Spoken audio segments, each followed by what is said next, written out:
make a damn schedule and stick to it. Okay, so what's the rule with the schedule? It's not a bloody prison. That's the first thing that people do wrong. They say, well, I don't like to follow a schedule. Well, it's like, well, what kind of schedule are you setting up? Well, I have to do this, then I have to do this, then I have to do this, you know, and then I just go play video games, because who wants to do all these things that I have to do? It's like, wrong. Set the damn schedule up so that you have the day you want. That's the trick. It's like, okay, I've got tomorrow. If I was going to set it up so it was the best possible day I could have, practically speaking, what would it look like? Well, then you schedule that, and obviously there's a bit of responsibility that's going to go along with that, because if you have any sense, one of the things that you're going to insist upon is that at the end of the day, you're not in worse shape than you were than at the beginning of the day, right? Because that's a stupid day. If you have a bunch of those in a row, you just dig, you know, you dig yourself a hole and then you bury yourself in it. It's like, sorry, that's just not a good strategy. It's a bad strategy. So maybe 20% of your day has to be responsibility and obligation, or maybe it's more than that, depending on how far behind you are. But even that, you can ask yourself, okay, well, I've got these responsibilities. I have to schedule the damn things in. What's the right ratio of responsibility to reward? And you can ask yourself that, just like you'd negotiate with someone who is working for you. It's like, okay, you got to work tomorrow. Okay, so I want you to work tomorrow. And you might say, okay, well, what are you going to do for me that makes it likely that I'll work for you? Well, you could ask yourself that, you know. So maybe you do an hour of responsibility and then you play a video game for 15 minutes. I don't know, whatever turns your crank, man. But, you know, you have to negotiate with yourself and not tyrannize yourself. Like you're negotiating with someone that you care for, that you would like to be productive and have a good life. And that's how you make the schedule. It's like, and then you look at the day and you think, well, if I had that day, that'd be good. Great. You know, and you're useless and horrible, so you'll probably only hit it with about 70% accuracy, but that beats the hell out of 0, right? And if you hit it even with 50% accuracy, another rule is, well, aim for 51% the next week, or 50.5% for God's sake, or because you're going to hit that position where things start to loop back positively and spiral you upward. Stop doing the things that you know are wrong that you could stop doing. Right? So it's a fairly limited attempt. First of all, we're not going to say that you know what the good is or what the truth is in any ultimate sense. But we will presume that there are things that you're doing that for one reason or another you know are not in your best interests. There's something about them that you just know you should stop. They're kind of self-evident to you. Other things you're going to be doubtful about. You're not going to know which way is up and which way is down. But there are things that you're doing that you know you shouldn't do. Now, some of those you won't stop doing for whatever reason. You don't have the discipline, or maybe there's a secondary payoff, or you don't believe it's necessary, or it's too much of a sacrifice, or you're angry or resentful or afraid. Who knows? So forget about those for now. But there's another subset that you could stop doing. It might be a little thing. Well, that's fine. Stop doing it and see what happens. And what'll happen is your vision will clear a little bit. And then something else will pop up in your field of apprehension that you will also know you should stop doing, and that you could stop doing, because you strengthened yourself a bit by stopping doing the particular stupid thing that you were doing before. That just puts you together a little bit more. And you could do that repeatedly for an indefinite period of time. And you know, that doesn't necessarily mean that you're going to ever be able to formulate a clear and final picture of what constitutes the truth and the good. But it does mean that you'll be able to continually move away from what's untruth and what's bad. And, you know, that's not a bad start. You know, oh, I can't sleep at night because I'm thinking about something, and usually what I'll do is go write it down. I have some writing to do, so I get up and I go write down what I'm thinking, and that usually does the trick. But because I had been playing with YouTube, I thought, well, I'll try making YouTube video and telling people what I'm thinking about, and see if that performs the same function as writing. And to me, the function of writing, well, it's twofold. One is conceivably to communicate with people, although the fundamental purpose for me is to clarify my thoughts so that I know to, you know, because if something is disturbing you, what that means is that it needs to be articulated, it's the emergence of unexplored territory, something that disturbs you. That's the right way to think about it. It's unmapped territory that's manifesting itself. It's like a vista of threat and possibility, and you need to articulate a path through it. And so that's what I was doing.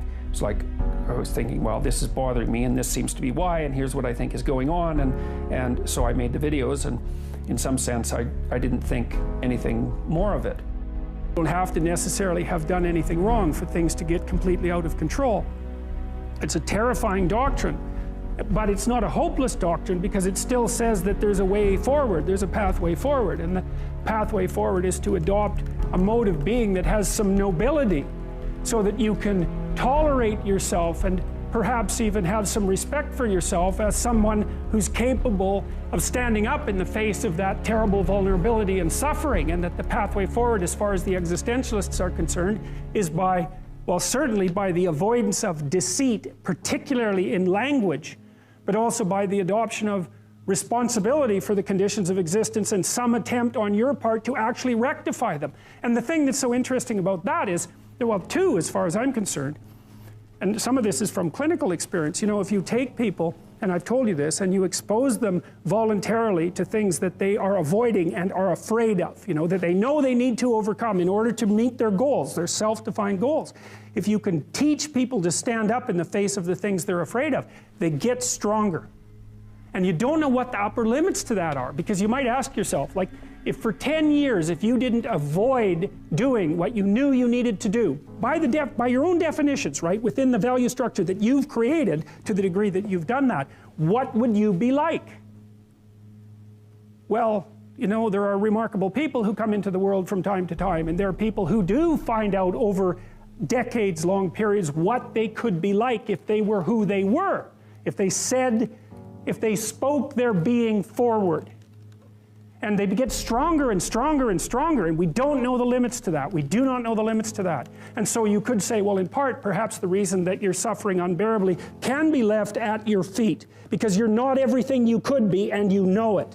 And of course, that's a terrible thing to admit, and it's a terrible thing to consider, but there's real promise in it, right? Because it means that perhaps there's another way that you could look at the world, and another way that you could act in the world, so what it would reflect back to you would be much better than what it reflects back to you now. My experience is with people that we're probably running at about 51% of our capacity.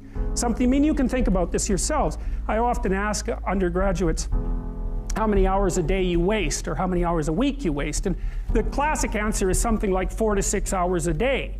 You know, inefficient studying, watching things on YouTube that not only do you not want to watch, that you don't even care about, that make you feel horrible about watching after you're done. That's probably 4 hours right there. You know, you think, well, that's 25 hours a week, it's 100 hours a month, that's 2.5 full work weeks, it's half a year of work weeks per year. And if your time is worth $20 an hour, which is a radical underestimate, it's probably more like 50 if you think about it in terms of deferred wages. If you're wasting 20 hours a week, you're wasting $50,000 a year. And you are doing that right now. And it's because you're young, wasting $50,000 a year is a way bigger catastrophe than it would be for me to waste it, because I'm not going to last nearly as long. And so if your life isn't everything it could be, you could ask yourself, well, what would happen if you just stopped wasting the opportunities that are in front of you? You'd be who knows how much more efficient, 10 times more efficient, 20 times more efficient. That's the Pareto distribution. You have no idea how efficient people get. It's off the charts. Well, and if we all got our act together collectively and stopped making things worse, because that's another thing people do all the time, not only do they not do what they should to make things better, they actively attempt to make things worse because they're spiteful or resentful or arrogant or deceitful or homicidal or genocidal, or all of those things all bundled together in an absolutely pathological package. If people stopped really, really trying just to make things worse, we have no idea how much better they would get just because of that. So there's this weird dynamic that's part of the existential system of ideas between human vulnerability, social judgment, both of which are major causes of suffering, and the failure of individuals to adopt the responsibility that they know they should adopt. It isn't merely that your fate depends on whether or not you get your act together and to what degree you decide that you're going to live out your own genuine being. It isn't only your fate, it's the fate of everyone that you're networked with. And so, you know, you think, well, there's 9 billion, 7 billion people in the world. We're going to peak at about 9 billion, by the way, and then it'll decline rapidly, but 7 billion people in the world, and who are you? You're just one little dust mote among that 7 billion, and so it really doesn't matter what you do or don't do, but that's simply not the case. It's the wrong model, because you're at the center of a network. You're a node in a network. Of course, that's even more true now that we have social media. You'll know 1,000 people, at least, over the course of your life. And they'll know 1,000 people each, and that puts you one person away from 1,000,000, and two persons away from 1,000,000,000. And so that's how you're connected, and the things you do, they're like dropping a stone in a pond. The ripples move outward, and they affect things in ways that you can't fully comprehend, and it means that the things that you do and that you don't do are far more important than you think. And so if you act that way, of course, the terror of realizing that is that it actually starts to matter what you do. And you might say, well, that's better than living a meaningless existence. It's better for it to matter. But I mean, if you really asked yourself, would you be so sure if you had the choice? I can live with no responsibility whatsoever. The price I pay is that nothing matters.